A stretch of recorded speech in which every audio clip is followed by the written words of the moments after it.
Hai, Assalamualaikum dan salam sejahtera. Kita bertemu lagi bersama saya, Dr. Diana Risha dari DND Academy. Topik kita pada hari ini, adakah LDL kolesterol ni bad kolesterol? Betul ke dia ni jahat sangat? Okey, sebelum tu kita kena faham bahawa kebanyakan kolesterol dalam badan kita adalah bukan dari pemakanan tetapi dibuat oleh badan kita sendiri. Dan 75% dalam sel-sel dari badan kita ni membuat kolesterol. Setiap hari, badan kita membuat 3000 mg kolesterol. 3000 mg tu banyak tu, bersamaan dengan 14 biji telur. So, banyak kolesterol yang badan kita buat secara semula jadinya. So, apabila badan kita membuat sesuatu dengan semula jadinya, kenapa pula kita kena panggil dia sebagai satu benda yang jahat? Pernah tak anda mempersoalkan perkara ini? Okay, so kolesterol ni terdiri daripada LDL dan HDL. So dalam keputusan darah tu yang anda risau sekiranya LDL kita bad kolesterol sangat tinggi kan? So saya akan terangkan apa itu LDL dan apa itu HDL. LDL adalah low density lipoprotein. Dia ni adalah protein yang membawa kolesterol daripada hati ke sistem pembuluh darah. Maksudnya dia tukang bawa je, dia bukan kolesterol, dia tukang bawa. Dan HDL pula adalah high density lipoprotein yang memulangkan balik kolesterol daripada sistem pembuluh darah kepada hati. Kalau kita senang nak ingat, mereka adalah kenderaan untuk menghantar dan memulangkan balik kolesterol ke darah. Diorang ni sentiasa bekerja sama. Okey, sekarang kita dah tahu apa itu LDL dan apa itu HDL. Sekarang mari kita lihat apakah fungsi-fungsi dan kebaikan kolesterol untuk badan kita. So, yang pertama, kita kena tahu bahawa sel-sel di badan kita, dalam badan kita tu, struktur dia salah satunya adalah diperbuat daripada kolesterol. So kolesterol tu penting sebagai struktur kepada sel membran, iaitu lapisan sel untuk sel-sel badan kita. So secara tidak langsung kolesterol ni dia melindungi sel-sel kita daripada benda-benda asing. Dan juga ia membenarkan nutrien atau elektrolit untuk masuk ke dalam sel tu sendiri supaya kita boleh serap nutrition dan elektrolit. Terusnya, kolesterol juga penting untuk membuat jus hempedu.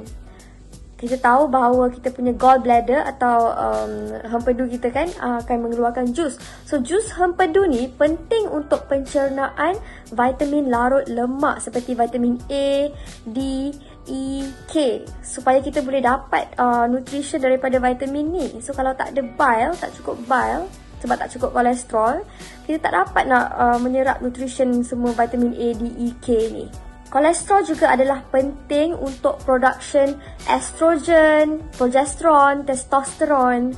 Sebab tu kalau kita lihat untuk orang yang ambil ubat anti kolesterol dalam jangka masa yang lama, terdapat pelbagai kesan sampingan daripada ubat tersebut seperti ketidakstabilan hormon dan banyak lagi kesan sampingan disebabkan oleh ketidakstabilan hormon sendiri. Okey, so seterusnya kolesterol juga adalah penting untuk melawan jangkitan kuman dan toksin dari bakteria. Senang cerita, kalau senang nak ingat, kolesterol ni kita boleh anggap dia sebagai plaster lah. Macam kita sakit kan, kalau kita ada luka ke, kalau kita tercedera ke kan, kita nak letak plaster kan. Sebagai contoh, kalau dekat pembuluh darah tu kalau ada tercedera ke, dia lah datang sebagai macam ambulans kan untuk menampal kolesterol dekat tempat yang tercedera tu. LDL terbahagi kepada dua jenis. Jenis yang pertama, molekulnya adalah besar dan biasanya ia datang daripada lemak yang sihat lah. Dan ianya adalah normal. Jenis yang kedua pula adalah molekul yang kecil-kecil dan dia ni lah yang boleh pergi ke saluran pembuluh darah, pergi ke dinding untuk tampal-tampal tu yang saya cakap, bila ada tercedera dia nak datang untuk tampal kan. Itulah daripada jenis yang kedua. Tapi kita tak boleh cakap dia jahat sebab bila saluran darah kita ada masalah, dinding dia tu ada masalah, dia datang, niat dia tu baik untuk untuk datang jadi sebagai plaster macam saya cakap tadi. Dia nak tampal dekat dinding tu. Badan kita detect, oh ada kerosakan kan. So dia datang sebagai ambulans kan untuk menampal kolesterol dekat dinding saluran pembuluh darah. So dia bukannya jahat, niat dia tu baik. Dia nak membetulkan keadaan, memulihkan keadaan. So yang tak betulnya adalah daripada pemakanan kita. Faktor-faktor yang menyebabkan jenis yang kedua ni tinggi dalam badan adalah sebab kerosakan pada kita punya badan tu sendiri. Dan kerosakan tu disebabkan oleh pemakanan kita lah. Sebagai contoh, kalau kita terlalu banyak mengambil gula, so ada proses oksidasi dalam saluran darah kita. Dan kononnya macam berkarat lah kat dalam saluran darah tu. So bila berkarat, keradangan akan berlaku lah. So macam badan kita akan rasa macam ada kerosakan, ada keradangan. So datanglah kolesterol yang baik tu tadi, niat dia baik untuk menampal dekat tempat yang sepatutnya tu, nak tampal dinding-dinding yang dah rosak tu kan disebabkan pemakanan gula kita tu.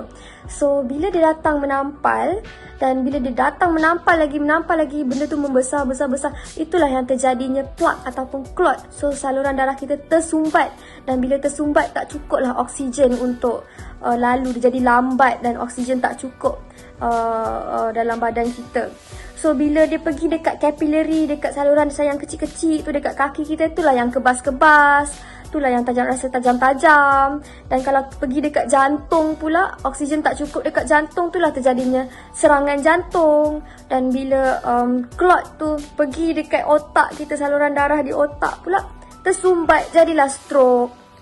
Selain daripada gula, ada juga faktor-faktor yang lain yang boleh menyebabkan keradangan dalam badan kita. Itulah yang menyebabkan LDL yang jenis kedua ni untuk tolong membantu menampal-nampal tu kan. So selain daripada gula, minyak sayuran macam minyak jagung, minyak canola, cottonseed oil, semua tu boleh menyebabkan keradangan sebab dia tinggi dengan omega 6. So apabila omega 3 dan omega 6 tidak stabil, keradangan akan berlaku lah. So macam mana nak stabilkan omega 3 dan 6 ni? Salah satunya adalah minyak saca inci lah. Dia boleh menstabilkan omega 3 dan omega 6 dalam badan. Dan seterusnya akan membantu mengelakkan keradangan. Hisap rokok juga boleh menyebabkan keradangan.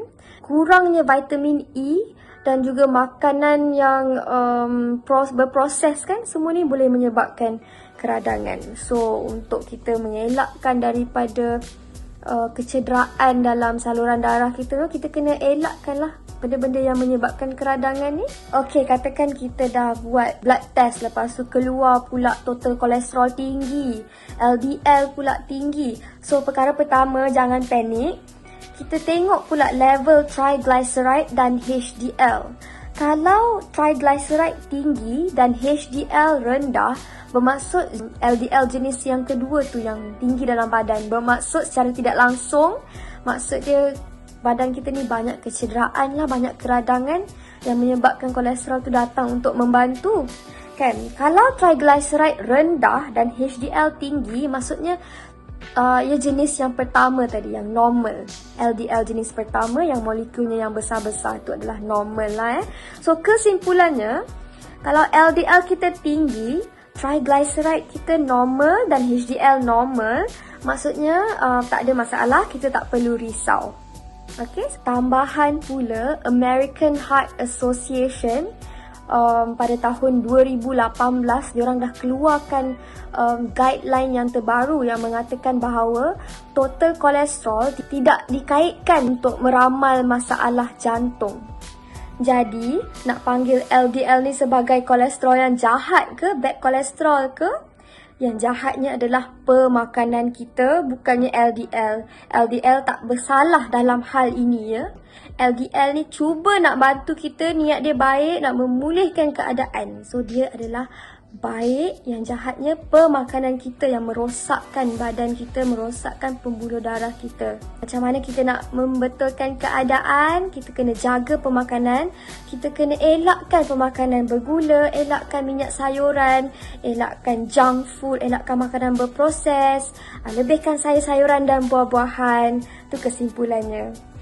Itu saja daripada saya pada hari ini. Terima kasih kerana meluangkan masa anda untuk mendengar. Semoga kita berjumpa lagi. Bye.